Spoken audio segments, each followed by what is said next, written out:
So what do you counter? We should be eating whole grains, including wheat, because of its fiber content. Don't we need insoluble fiber for our gut microbiome?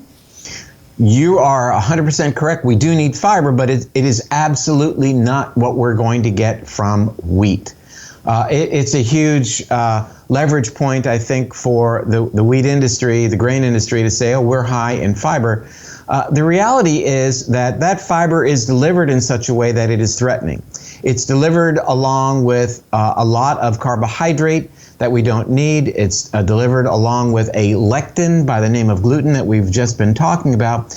Interestingly, there was a study that came out last year that looked at cardiovascular risk for individuals on a gluten-free diet. And it found that in comparison to those not on a gluten-free diet, published in the Journal of the American Medical Association, that those individuals who restricted gluten actually had a higher cardiovascular risk.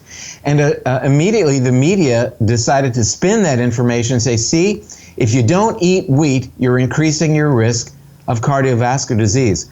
But in the conclusion to the study, the authors from Harvard actually said, you know, the reason this is because people who go gluten-free tend to overall reduce their consumption of fiber. That said, you and I both know that nothing is worse for your health. It's the type of fiber. We want good fiber from fiber-rich prebiotic foods that can nurture our gut bacteria. When you go gluten-free, and you should, you really have to be cognizant of still making sure you get adequate amounts of dietary fiber, or you will, in fact, experience an increased risk for cardiovascular disease and other inflammatory disorders. I believe, though I don't have data just yet to indicate that, other things will be increased, like Alzheimer's, diabetes, and probably even cancer. Yeah, I think you're right. In fact, one of the things I caution people is two things. Number one, just because you go gluten-free, most gluten-free foods actually make up with having more sugar in that product than the gluten alternative. And so you're actually eating a higher sugar-based diet in most of the packaged gluten-free.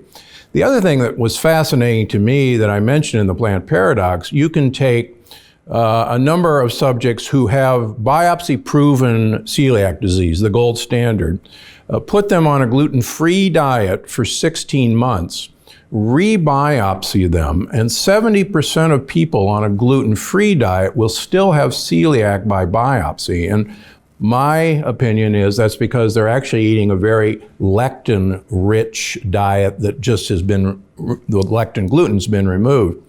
In fact, I've recently been looking at my gluten-sensitive people, and it's true, you can be gluten-sensitive without having celiac.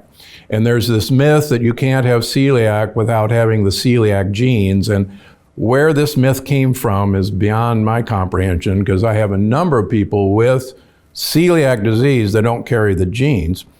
But lastly, the interesting thing is that these people, when we test them against corn, for instance, about 90% of people who are gluten sensitive react identically to the corn lectins and the corn proteins. It's been shocking to me.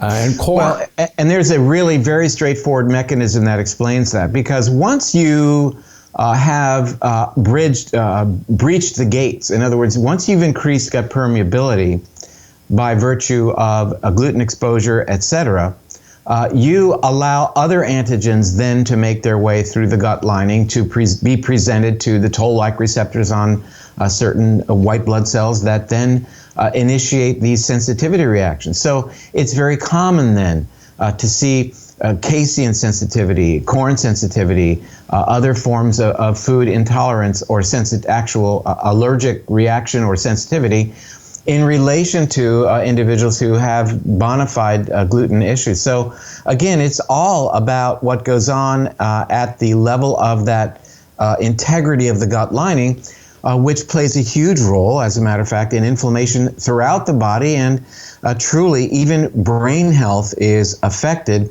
by permutations of this gut barrier.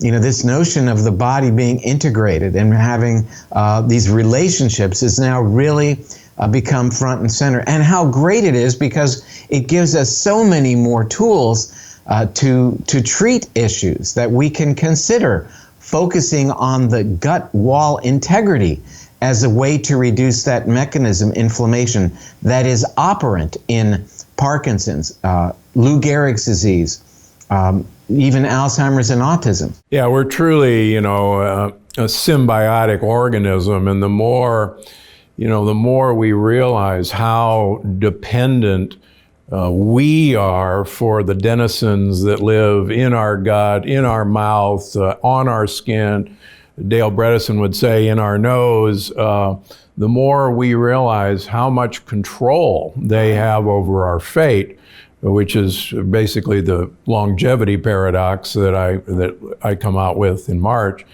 the more we're realizing, how little we knew about these single-celled organisms that control much about us. That's right, and frankly, that's why it wasn't found in the first version of Grain Brain, and it is incorporated now. It's not that it was a decision to omit it. It's just that 5 years ago, we didn't really know this stuff,